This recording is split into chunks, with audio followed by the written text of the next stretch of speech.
yourself, but for my family. Store all your guns securely. Help stop suicide. My service never stops. Brought to you by End Family Fire and the Ad Council. As an 18-year-old, I let my mistakes kind of take over my life. I was 0.5 credits away from completing high school, and I didn't do it. 10 years later, at age 28, Jackie finished her high school diploma. When I found out that I was pregnant, I know that I had to do something for myself if I wanted to make her a better person and provide a better life for her. My family never stopped pushing for me to be better because they knew what I could become and who I could become as a person. My support team is amazing. The educational director, my sister, and even my 7-year-old daughter has just been more than the support that I could ask for. I've been given an opportunity, and I'm just thankful for it. No one gets a diploma alone. If you're thinking of finishing your high school diploma, you have help. Find free adult education classes near you at finishyourdiploma.org. That's finishyourdiploma.org. Brought to you by the Dollar General Literacy Foundation and the Ad Council.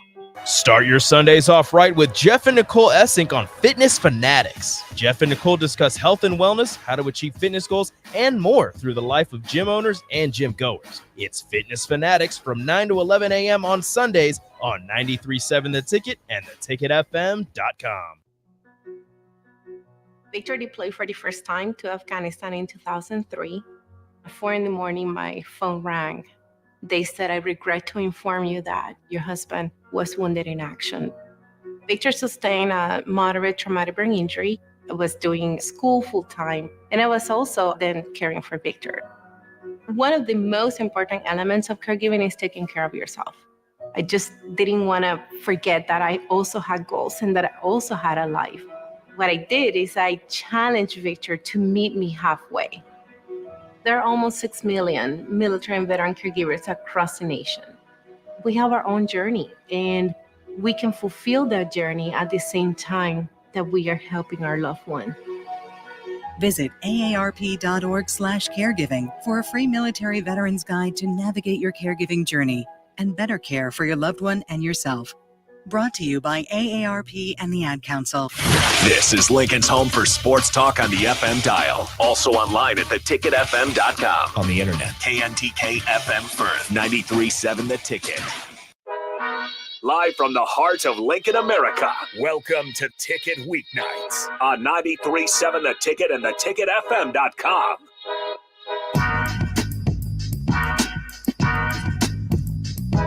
Hello, hello, hello, hello. My name is Blake Scommel, and I'm with Brady Tim here, and this is the Swing, Swish, and Serve radio show on the part of the Doane project. We're checking back in after a tentative little break here, but feel free to text or call at 402-464-5685. That's the Starter Heyman hotline.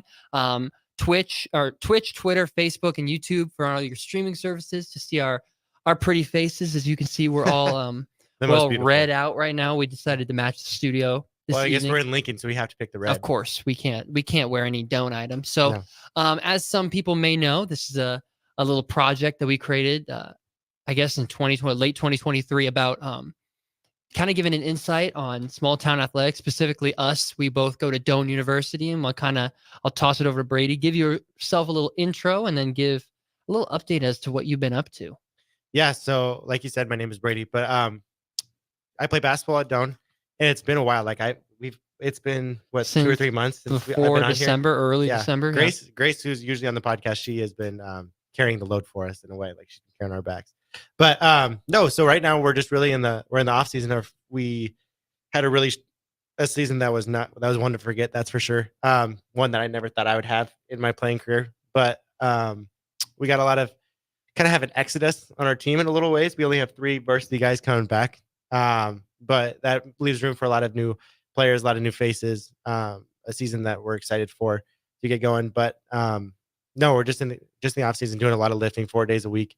I'm doing basketball workouts 1 or 2 times a day, just depending on kind of my schedule and those different things, how busy, school teaching is and all that stuff. Mm-hmm. But like today it was a 2 workout plus practice and then weights too. I almost threw up today during weight time because we had conditioning at the end of it, and Coach Ben, he killed us. That was was brutal. Absurd practice schedule the men's basketball But team has. Fun fact: I've never thrown up after a workout before. Never thrown up. That's impressive. I know. Neither of any of our golf workouts, never thrown up. I don't would want to have brag or never thought. anything. I've never thought that the golf team would ever have a workout that.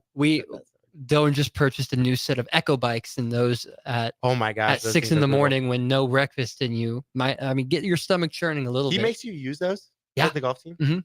That's what killed me today. We had 3 sets of 15 cals along with some like hanging knee raises, and then we had like these. You know those sliders you have on there, and it's like a Yeah. bear walk. Yeah. It was all right in a row. So basically, you're just working your core, and then you're doing conditioning, and so there's no chance of breathing during those 5 minutes of whatever. Why would you need to breathe when you're doing the Echo bike? Really? There's no reason. So you talked about having a little bit of exodus on the team. As a team leader, team captain, how do you navigate that? What do you say to, the gentlemen who are staying? What do you say to the new people? What are you talking to your coach about?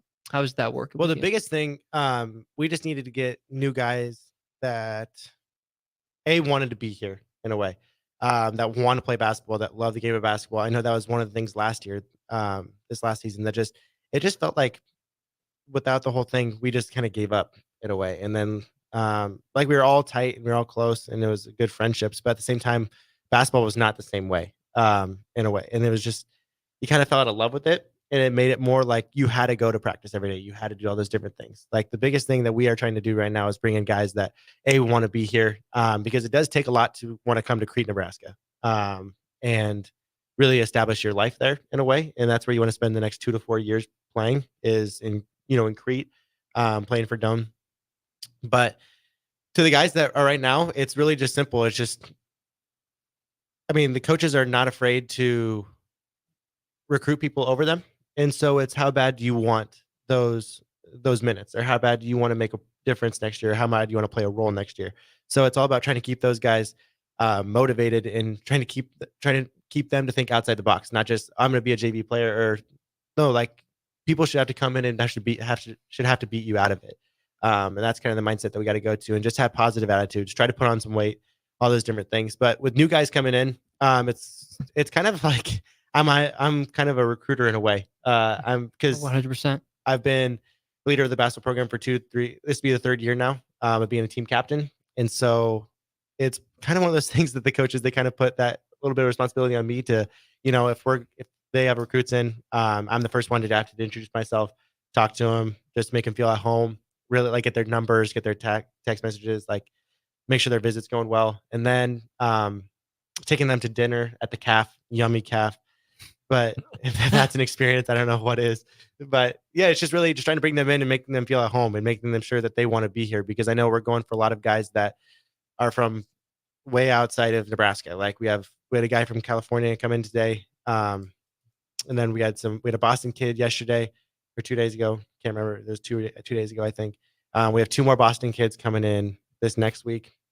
We have a kid from Southern Arkansas coming in next week. So it's really just we're expanding our borders in a way, and we're really trying to bring guys in from all places. But it's been really cool to see and get experience people from different backgrounds, different cultures than myself. And so it's been a challenge for me, because this is something I might want to go into college coaching, and so this is kind of my first step in recruiting process. So it's kind of helped me be a leader in that aspect. Awesome. Yeah, it's been cool. That's fantastic. So Blake, I know that you have had a big. Are we almost on commercial? Or are we good? Okay. I know that you have a big test coming up. Yes. Since you're a big medical student. Mhm. So MCAT. So talk about and you're also in the middle of golf season. Yeah. So talk about what the challenges are of studying for that, because that's the biggest test of your life up to this point. And then just talk about how you balance that with your season. Yeah. So I'm heavily involved as a college student outside of golf, outside of, the studying. So there's a lot of items they got to navigate throughout the day, but at the end of the day, it goes same both ways with, whatever you're involved in, whether it's sports, whether that's, studying, whether it's an activity that you do. If you are dedicated and truly want it really bad, you'll find the time. Like I wake up every morning at 7:00, leave my room or shower up, leave my room at about 7:30, go and study until I start classes at 8:45 or 9:00. And I study in this lounge area right outside my class and just take a bunch of notes, watch videos, review vocab, go to my classes. use that class time as almost a break. So not only is it like motivation, or almost you go into the class with a mindset of, okay, cool, now I can relax. Excuse me. That's the tiredness from waking up at 7 a.m. every Come on, day. man, let's go. It's you can use that as a motivation in your classes to kind of push you to look at them in a different light and think, gosh, this is actually awesome that I get to go and learn about physiology for 2 hours. Even though I, prior to starting to study and prior to middle of golf season, it was like just a bore.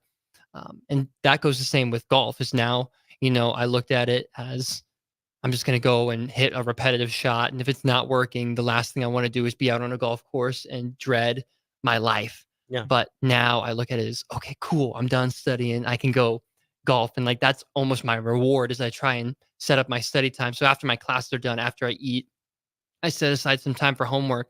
But then I have a big gap in between when I eat and when practice starts around 4 o'clock. And, if I'm not doing homework that time, that's my extra study time. So I'm getting around 3 to 4 hours a day. And then on weekends, it's a whole new beast of just whenever I don't have anything going on, whether we're not qualifying or different items like that, I'll study for anywhere from, a light day, maybe 3, 4 hours, but on a heavy day, like 8 hours, maybe take a practice test. And that takes about 7 hours. So it's a lot to balance, but I mean, that's no pun intended, par for the course here. Yeah.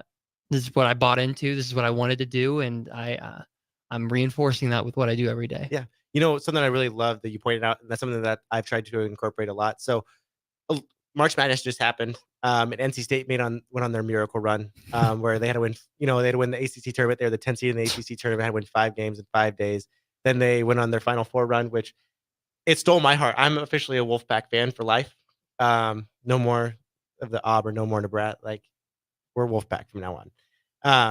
But I remember watching a documentary when I was a kid, and it really interested me, wanting to be a coach and just loving basketball even more. But Jim Valvano is his name. Have you ever heard about him? Jimmy V. Yeah, Jimmy V. Of course. Yeah. So he gave a speech where it's like, you plus motivation equals success. But part of his motivation every day is his enthusiasm going into it. And that's something that you just said that you love going into. Like, you're like, yes, I get these breaks. And yes, like, I'm going into golf with all these,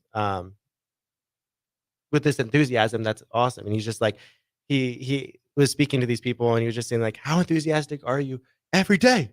Like, I'm going to be enthusiastic every day that God gives me on this earth. And it just kind of, every day that I go into, because the off season is more of a grind than during the season and those different things. And even after coming off of a season that definitely is one that you just want to put behind, and you want to, because my senior year, it's my next thing, but it's definitely just something that you should remind yourself every day. Like, how enthusiastic am I going to be going into these things? And you should want to, going into everything, just whether I'm going to teach, whether I'm going to work out, whether I'm going to go hang with the guys, whether I'm going to go study, do whatever, like, do everything with enthusiasm. And I think you pointed out a great example of that throughout your day. So I thought that was cool. And it translates so well. I'll talk about the specific example of golf. It translates so well into golf, is enthusiasm and positive thinking and being grateful. Last year we were in a tournament in Norfolk, Nebraska.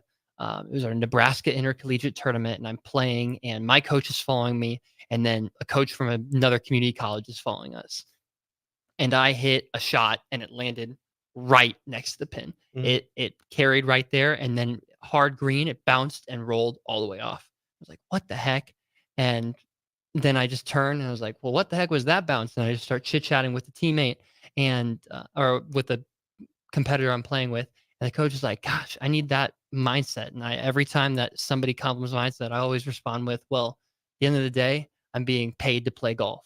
Yeah. I mean, that's like the beauty of, these small towns is, though we might not get as much, money, there's still that you're still getting the ability. There's a lot of benefits to it too. You're getting the ability to, operate at such a high level. You get spoiled with the facilities that you may or may not have access to. And it's just overall, you're in such a lucky position, and people always, like to glorify the higher level programs, and rightfully so. There's a lot of amazing people who play there, and a lot of really, really good facilities and talented coaches. But NAIA D3, D2 have a lot of fantastic facilities and just organizations. Yeah, and another thing too is, I mean, you can really tell the people who love what they do on a daily basis when you go down to these levels too. And I'm not saying that those D1 guys that they don't love to do what they do, because they obviously perform at such a high level. They've been doing it their whole life. They've worked hard at the entire time. But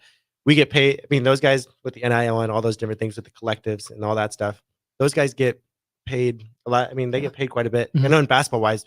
And there was a guy who tried to transfer to Kansas and was like, I think his name is AJ Stories from Wisconsin. He's transferring and tried to go to Kansas. Like, I want $1 million to go play basketball. And they were like, we'll give you $750,000. He declined it as a college kid. And it's like, I'm trying to think about $100, but if I can go get some groceries or not, and those different things. And it's like, people just play at this level. It's not like you're not playing for the money. You're not playing for all that stuff. Like, you truly play because you enjoy the game. You enjoy, I mean, it's your scholarship at the end of the day. Like, you're playing for we really have the amateur status that what they used to have in the D1 and all those different things. But it's also awesome too. Like, I was thinking about it throughout my day, is basketball is not my whole life at this point. Like, for a lot of those kids, like, they have to work out. I know for basketball wise, there was an Alabama kid that was saying it, and know whether it's true or not, but he says he has to work out 3 times. Like, he does 3 different workouts a day, and his whole team does that. And like individual workouts along with the practices. And at the NII level, it's like, yeah, you're committed to your game at that point, but it's to the point where you don't have to play. I mean, you don't have to do that. Like, it's not that's not what you do in a day. Like, you go and you get to be a good teacher. Like, you get to go practice what being a good teacher is going to be about. You get to be like, you hang out with friends on a daily basis, but the commitment is not basically based off of the team. It's based off what you want to do individually. And I think that's a great plus of I think you're more individualistic when you play at a smaller school like we do. Oh yeah. There's a lot of pros and cons with, those aspects of the games where you get the ability to, play at a smaller school, but you get to focus on the other things other than just your sport.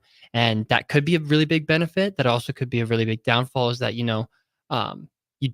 there's no need to focus on, where you're going to, like, if you're going to be able to get a fully packed protein meal, because the athletic dining hall might already have that. Yeah. At like a bigger school. You have to come up with your own meal plan. We don't instead of someone giving it to you. There's a lot of, I mean, that's one of the, maybe downsides of a smaller school, but there's a lot of individualization that comes with, and the personalization of educational programs, and being able to, really focus on the social aspect of the smaller universities. It's fantastic, and I wouldn't trade it for the world. It's truly a community everywhere. So, I mean, you kind of see that with, I'm just going to give NC State another shout out, because you could see a whole fan base kind of come around it, but in a whole school. But that stuff only happens when you start to make a run and you start to do amazing things that those guys were doing.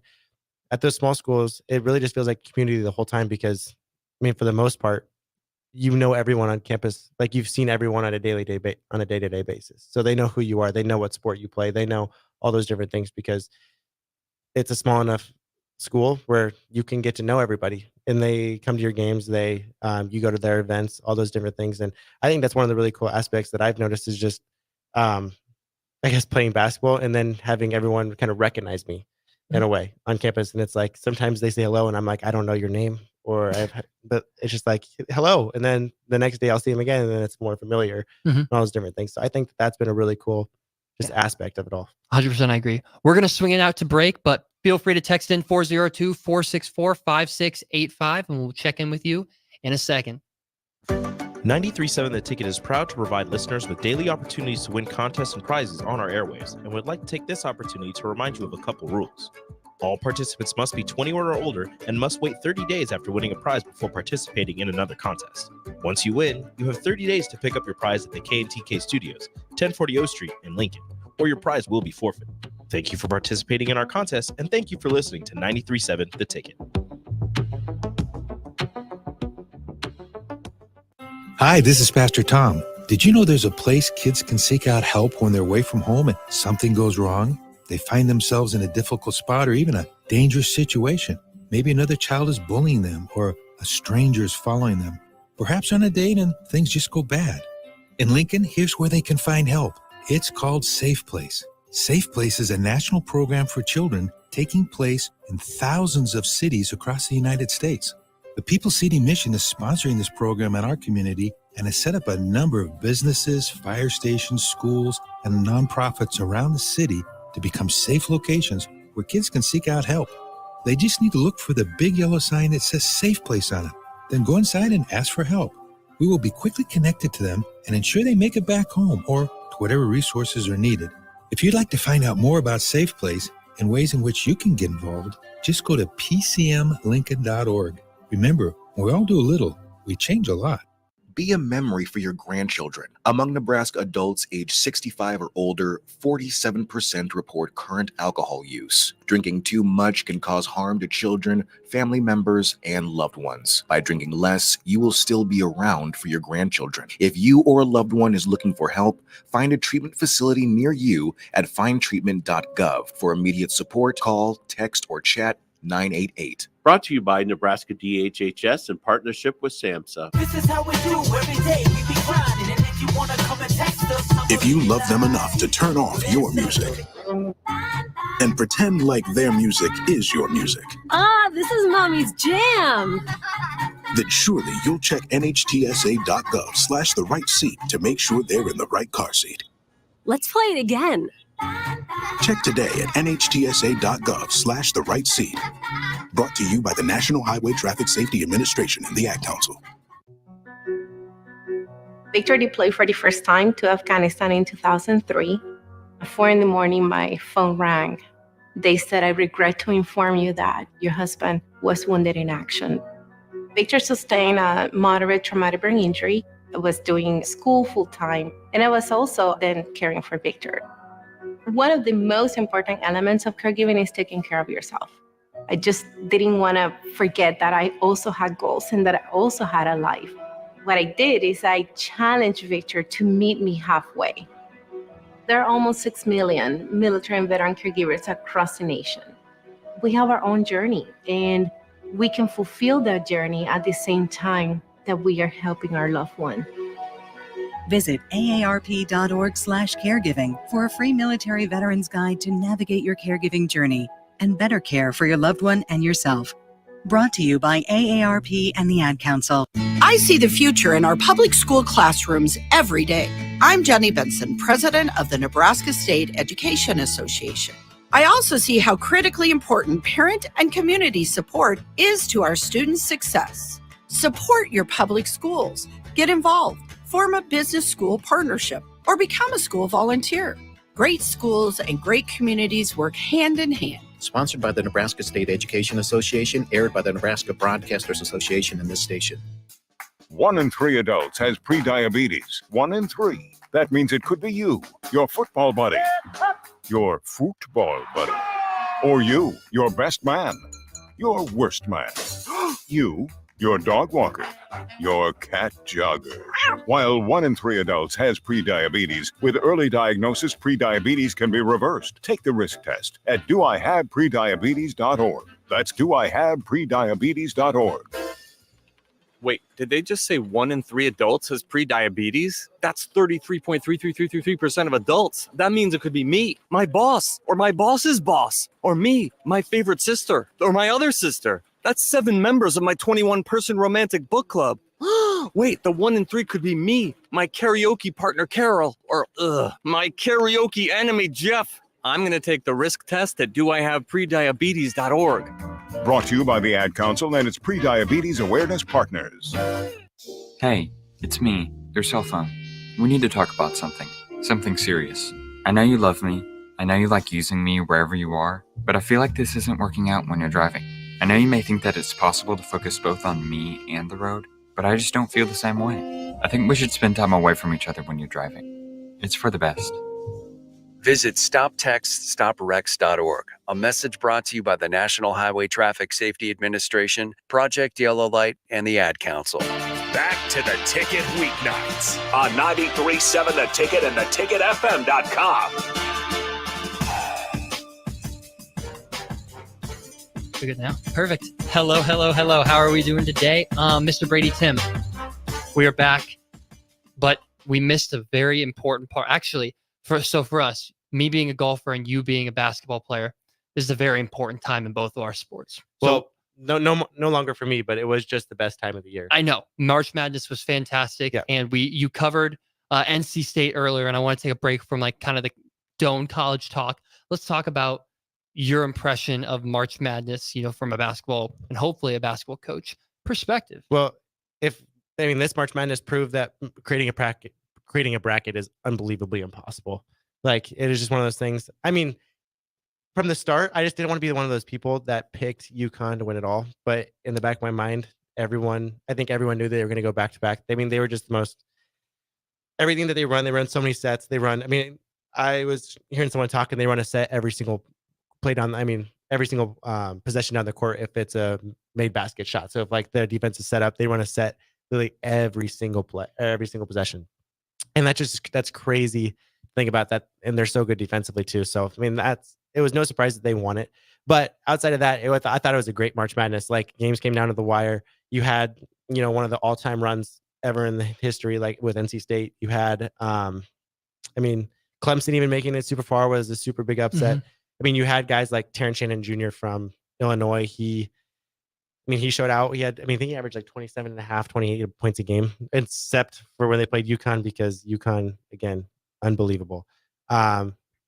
I hated to see Purdue in the championship game. Me too. Can't stand those guys. The fact that Zach Edey, he can do whatever he wants. And the only way to guard that guy is be physical with him. And yet referees continue to call everything. Mm. And,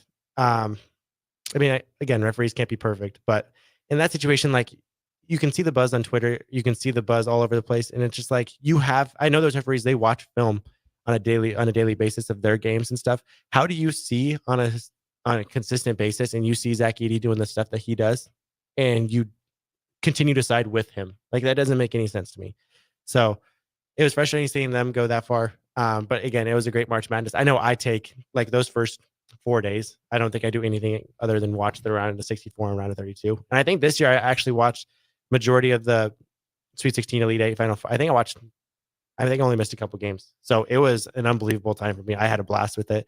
It's definitely one of those times though that it motivates you to like want to be in that situation. So if, like, for me, if I want to go into college coaching, then like it's just cool. Like, it just brings up that motivation even more. So you start to watch, like for me, I started to watch what plays they run, what are the sets that work really well? What are some of the defensive concepts that they do? So it's being a senior in college and only have 1 year left, you kind of look at what your future's like. And so I watch basketball in a way different way than I would have 2 years ago or even last year.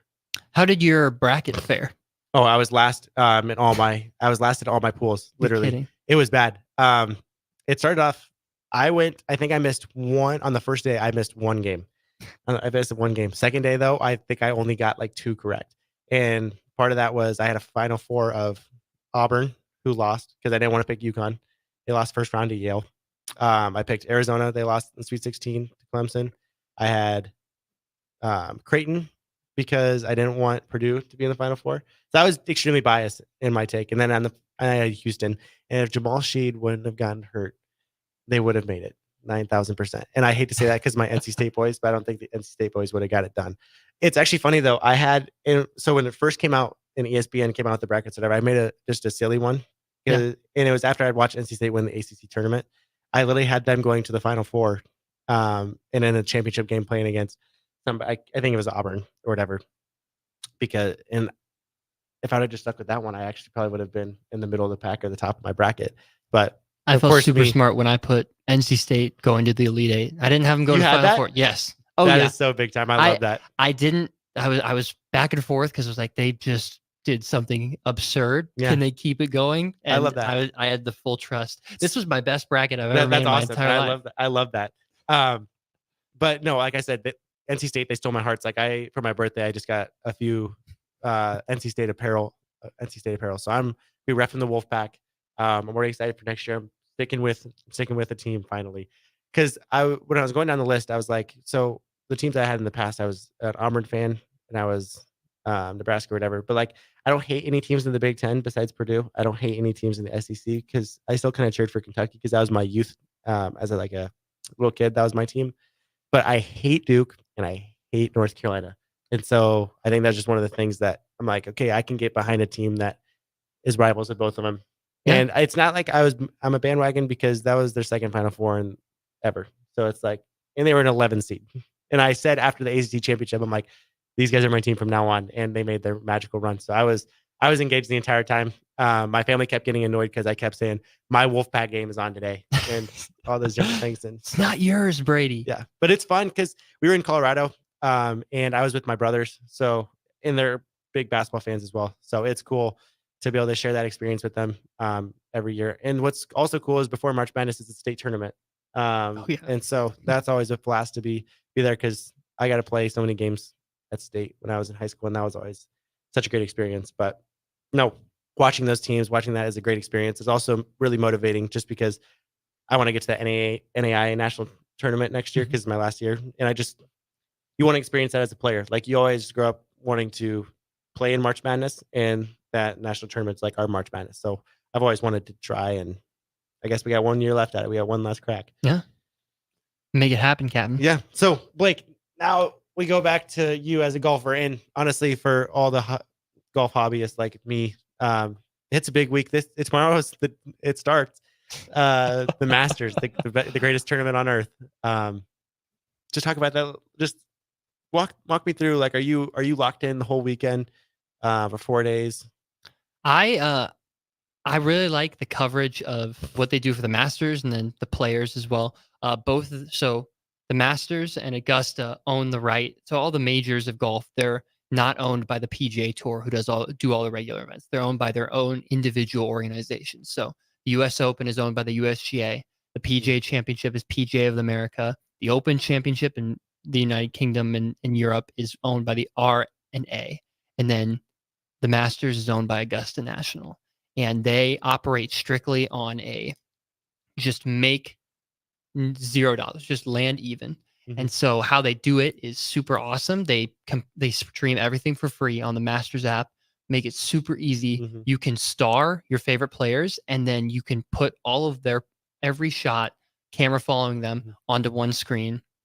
They do a fantastic job, and it's because of that I'm locked into a computer screen all week if I'm not studying. It's what's going to make studying these next 4 days so difficult, horribly difficult. Because my boy Tiger, he's going to make a run at it. Okay. He's going to make a run at it. You heard Will Zalatoris talk about earlier.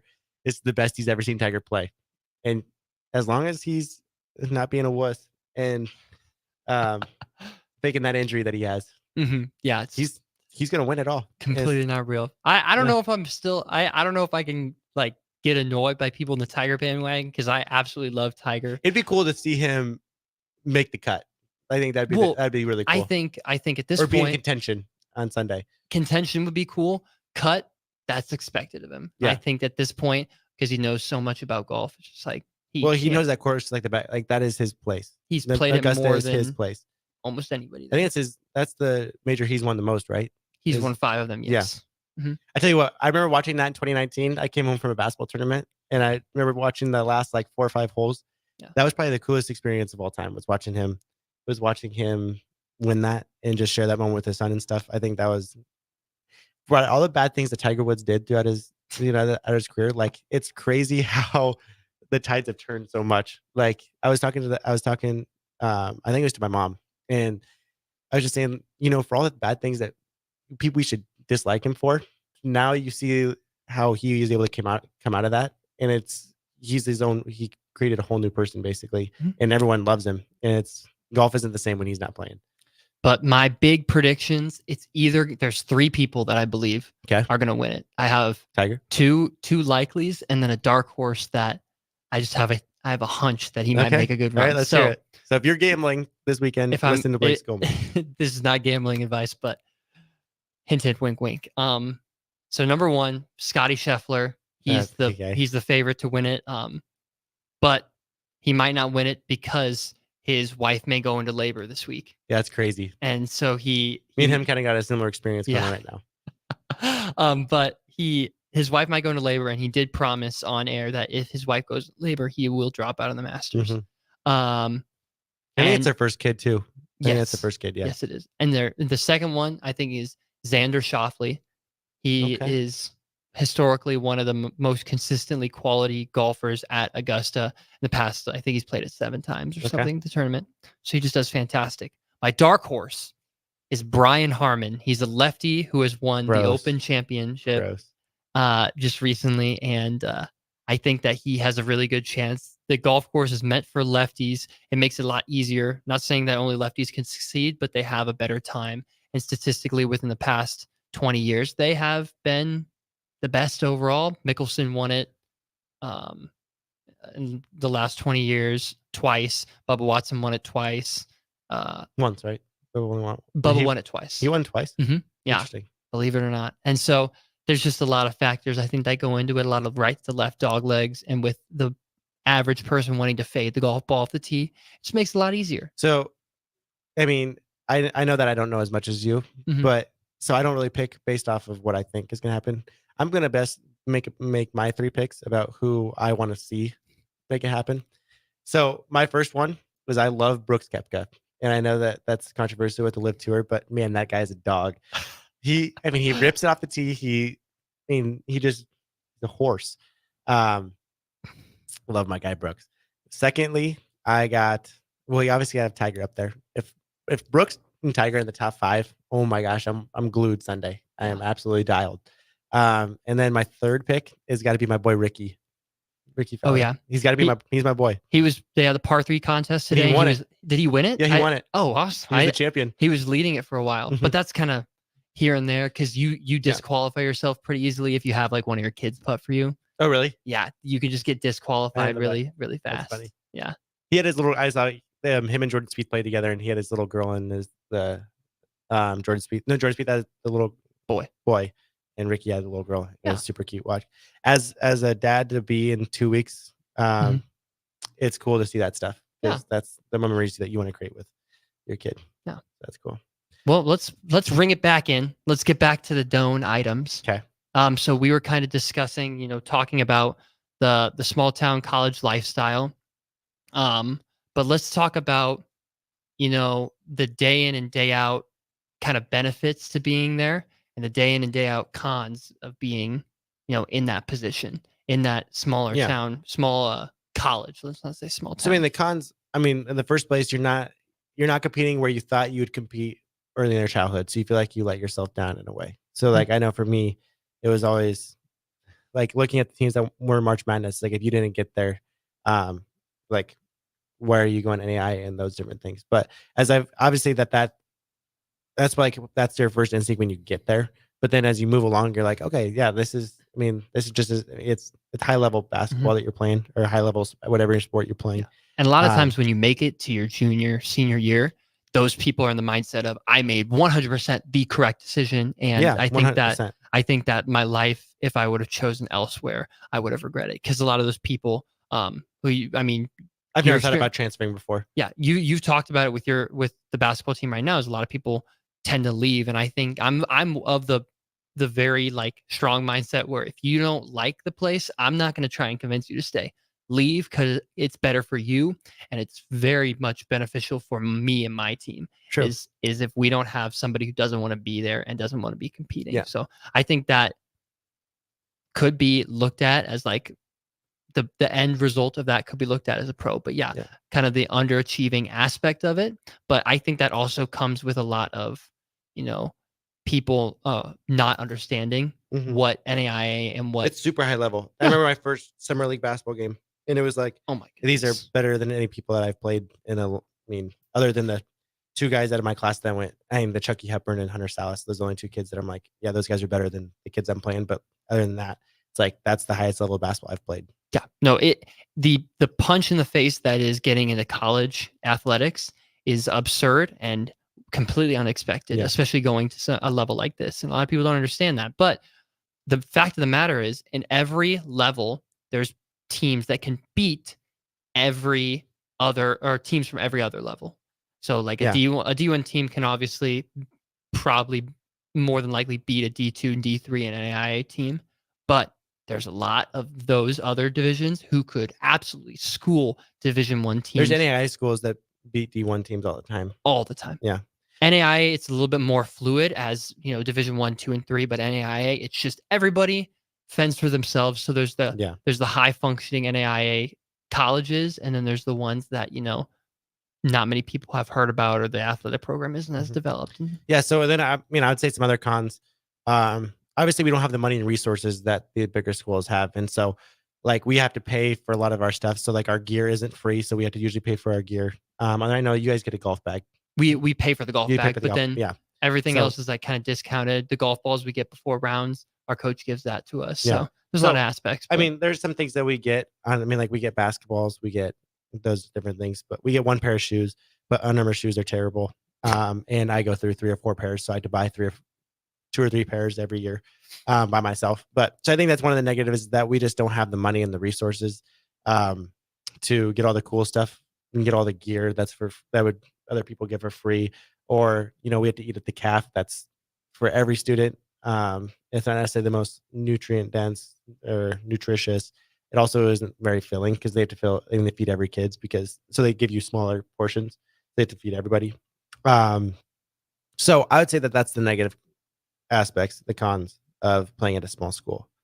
Would you agree? Yeah, I think there's a lot of aspects that can be looked at as cons. And I think that though those can be looked at as cons, there's probably a lot more that would arise if we were at a different NAIA school. I think it's a case-to-case basis. And that's why I highly suggest, if you are thinking about, trying to play athletics in college, I think you should be advised to look at so many different places. It's almost like your chance to swallow your ego a little bit and really give those schools a chance, because you could just find your home. And like, that's one of the things is, like, I feel like I have is just because, I've never thought about transferring, because the people you meet, how close the school becomes, the professors you have are all, there's not a single time where I thought I've had a couple bad professors, but like most of them, they still know me by name. They still email me on a daily basis. They still care about you in a way. And you wouldn't get that. You don't get that at big universities. You don't get people who know your name unless you're the top student and that stuff. Our classes are 16 to 20 kids in each one. And those are the big ones. Yeah, those are the big ones. So it's really cool. Like I know for some of my social sciences classes that, I have 6 kids in my classes. And so it's really cool. I've really got to create a lot of good relationships with my professors. When do you, as like at UNL, when do you get to see the president every single day? Like I see President Hughes walk on campus every single day. I think that's pretty cool. So, rarely ever. There's previous presidents at Doane who have been called like ghosts because they're never seen. But but President Hughes is out there in the open. We've only goodness, ever experienced President Hughes, and he's unbelievable at his job in the first place. But he's fantastic. He's pacing back and forth. He's always in a suit and his brown shoes. Hey, how you doing? Yeah, hey, how you doing? He always says hello to everybody, and that's awesome. But that's just cool. That's part of the experience, is that even the people that are higher up, they still see you as, and they still see you as people, and they really care about you, and they want you to be there.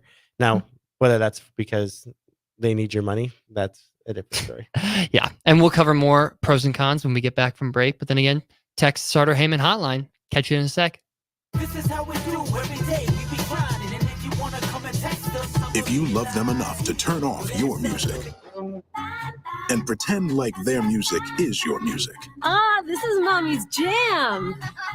then surely you'll check nhtsa.gov/the right seat to make sure they're in the right car seat. Let's play it again. Check today at nhtsa.gov/the right seat. Brought to you by the National Highway Traffic Safety Administration and the Ad Council. Ashiro's work is never done. You care for the house, the kids, and our future. We're so grateful for all you do. Now it's time to care for yourself and save a little more for retirement. A free 3-minute online chat can give you the personalized tips you need to boost your retirement savings now. Visit aceyourretirement.org/Shiro today. A public service announcement brought to you by AARP and the Ad Council. On the Block with Strick and Austin. I think about all the infrastructure that got built up behind the scenes by Coach Osborne, that Coach Solich took over, and then some of that infrastructure was eroded. Matt Rule still has to prove this, But I think Matt Rule's style is that, yeah, he'd like the infrastructure in place, but I think Matt Rule has the personality to do everything in his power to bend it to the way he wants it. Weekdays from 2 to 4 on 93.7 The Ticket and theticketfm.com. I see the future in our public school classrooms every day. I'm Jenny Benson, president of the Nebraska State Education Association. I also see how critically important parent and community support is to our students' success. Support your public schools. Get involved. Form a business school partnership or become a school volunteer. Great schools and great communities work hand in hand. Sponsored by the Nebraska State Education Association, aired by the Nebraska Broadcasters Association and this station. This is your captain. We are going to be experiencing some slight turbulence. Please fasten your... Oh, hold on. Just got a video of my cat. Imagine the pilot of an airplane was as confident as you are texting and driving. Seems kind of crazy when you put it like that. Visit StopTextStopWrecks.org. A message brought to you by the National Highway Traffic Safety Administration, Project Yellow Light, and the Ad Council. How was your drive to school? Let me tell you, I had to get my iced coffee first. I just can't seem to put it down. My favorite rapper just announced a tour. My phone was buzzing like crazy. I'm so excited. I had to text all my friends right then to talk about it. Then someone started calling me and... Let's try that again. I turned my phone off right away. I never drive distracted. Visit StopTextStopWrecks.org. A message brought to you by the National Highway Traffic Safety Administration, Project Yellow Light, and the Ad Council. Serve Nebraska believes that volunteers are part of what makes Nebraska great. Each year, the Step Forward Awards honors volunteers from across the state who serve their communities in outstanding ways. We hope you'll join us this year at the Step Forward Awards luncheon on October 27th in Omaha. Help us thank volunteers with a celebration to remember. To register, visit serve.nebraska.gov and click Register Now. We hope to see you there. Paid for by Serve Nebraska. Aired with the Nebraska Broadcasters Association and this station. Okay, kids, Dad's gonna teach you how to dance. First, spread your feet apart. Then, pump your knee, nod your head, shake your hips, and bite your lip ever so slightly.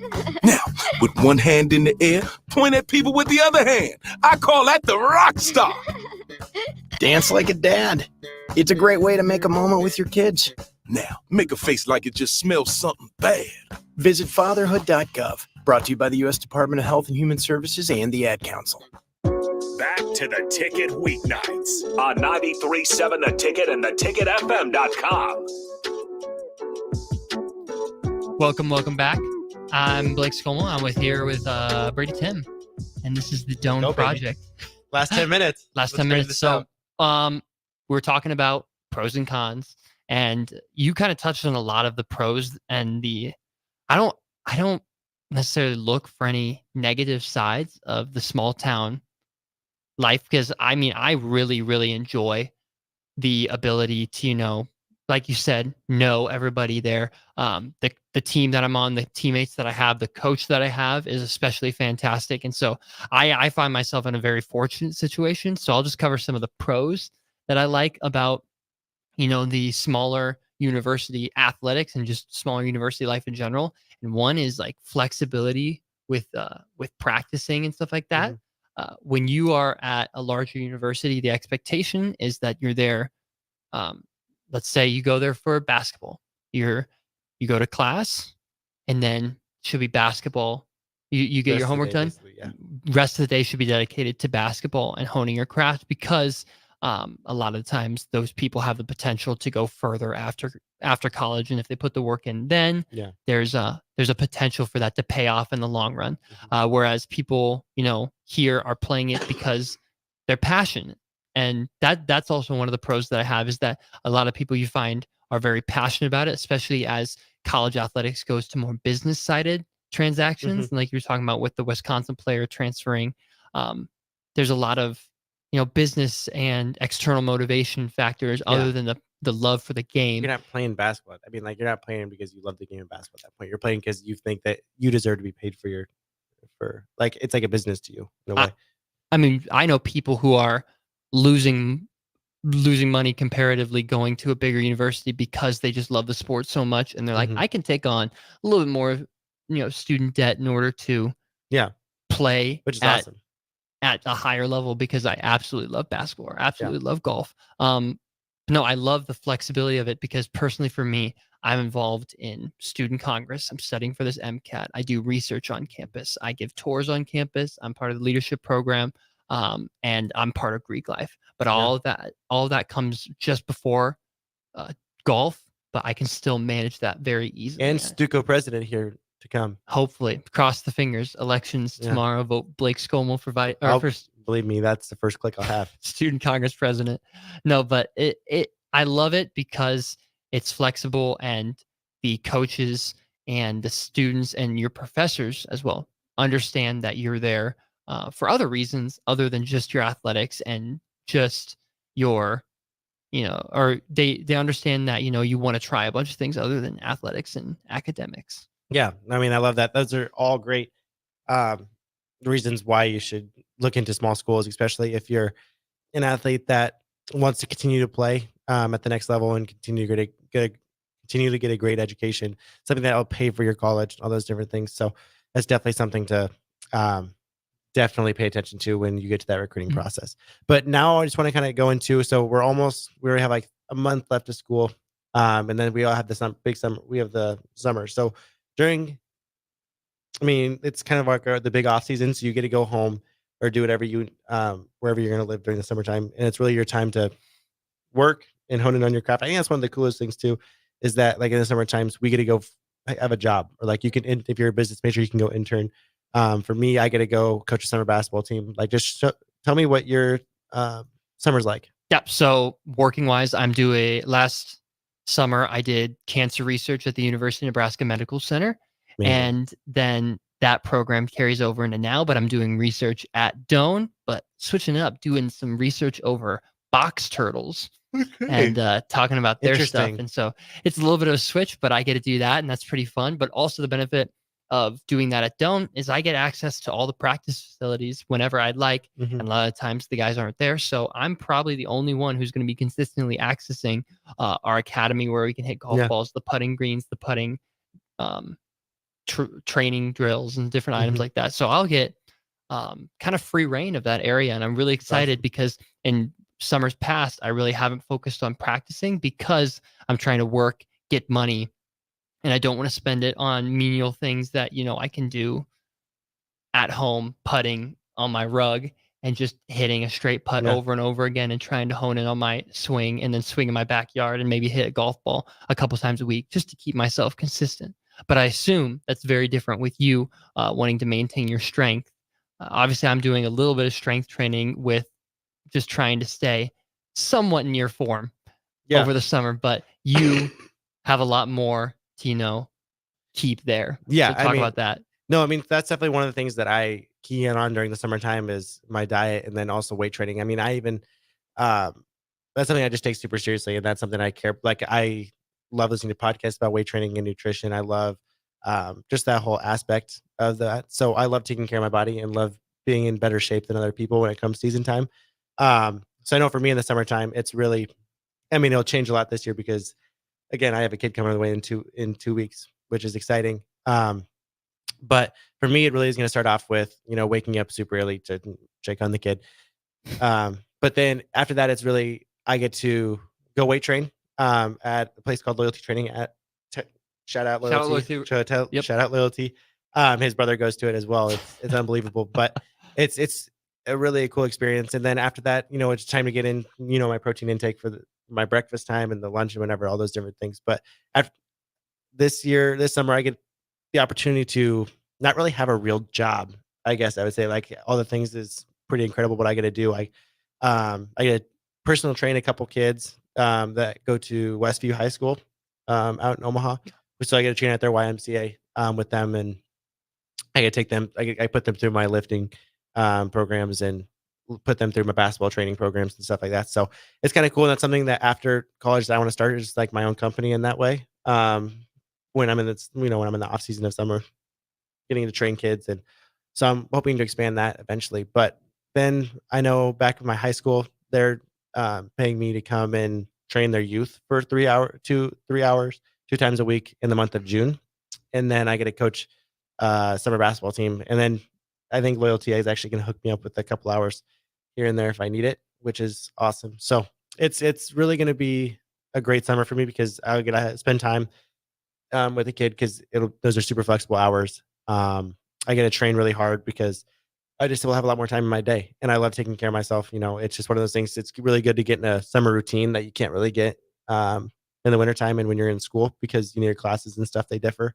But in the summertime, your schedule kind of maintains the same the whole time. So I love kind of being in that groove, all those different things. So tell me about the proportion of training that goes into like strength training as opposed to actual fundamentals basketball practicing during season and over the summer, like percentage wise, would you say? So I would say like right now I'm spending more time in training basketball because I told you there's a few times during the week where I go two times a day and then we'll have practice or whatever. So there's sometimes where I'm spending 4 to 5 hours in the gym. But I'll tell you in the summertime, I think I spend more time in the weight room just because I don't know. I think that's where the biggest advantage I've had over the last 6 years of my career is just being a lot stronger than other people, especially for my size. It's something that I've had to definitely adapt to my game. But in the summertime, especially because I'll lift, and then like if Abby wants to go lift later, I'll go lift with her too. So there's sometimes where I'm getting 2 lifts in a day. But for basketball wise, I'm really only in there for about an hour and a half, and then I'm surrounded by the game the whole day. So that's really what I believe is the biggest concept of just you're not necessarily getting better, but you're not getting worse if you have a ball in your hand the whole time. Like if I'm showing drills like how to dribble and all those different things, that's really cool. It doesn't. Sorry, not cool. It's just like you keep getting that feeling. But there's about an hour and a half where me and Caleb, we will work out together and work on our skills, whatever, do ball handling and work on all the other aspects of it. And let's see. I think that's about it. Yeah. Because I would say it's about 2 hours of lifting and about an hour and a half of basketball. Our coach does a good job with the golf team splitting those up. So when we're not lifting, we're golfing, and when we're golfing, we're not lifting. But yeah, that's good. See, for me, it's just with the whole time. Yeah, keep it on. You don't turn it off. Mm-hmm. Well, perfect. Awesome. We really appreciate everybody for tuning in. Again, catch us next week, Wednesday evenings at 10 p.m. Twitter, Twitch, Facebook, YouTube. Again, we really appreciate everybody tuning in. This is the Doane Project. I'm Blake, and this is Brady. Have a great rest of your night.